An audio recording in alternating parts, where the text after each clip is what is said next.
Kimdir mehrga zor, beg'ussadir kim? Kimdir nafs ilkida bandi qovurchoq, shohidan uzilib to'kilarkan jin. Havoda omonat titraydi yaproq, titraydi yaproq. Tuyg'ular uch-kunlik yolg'on sadoqat, sochilgay orzular uchun xazon rezgi. Dillarni dillarga qilolmay payvand, tosh yuraklar ichra sargardon sevgi, sargardon sevgi.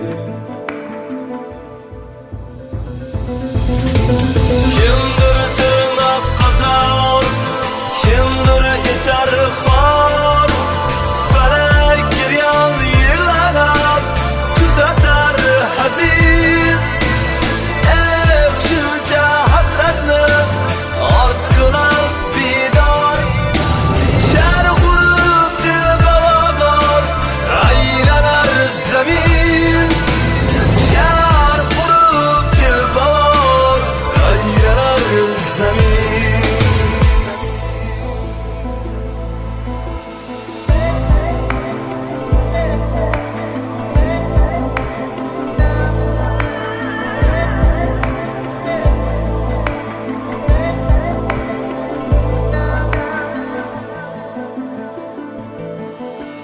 Bilmay ovoramiz, kim mard kim xoin. Do'st deb yurganimiz g'arim chiqargoh. Baxt kimgadir armon, kimgadir o'yin.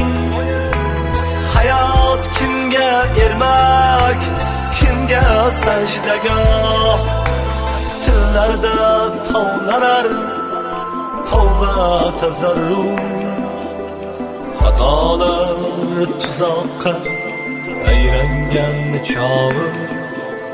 Vo ajab, oyga ham solmishdir kutqu, o'ylamay bosilgan qadamlar dog'i, qadamlar dog'i. Kimdir tirnoq qazor, kimdir etar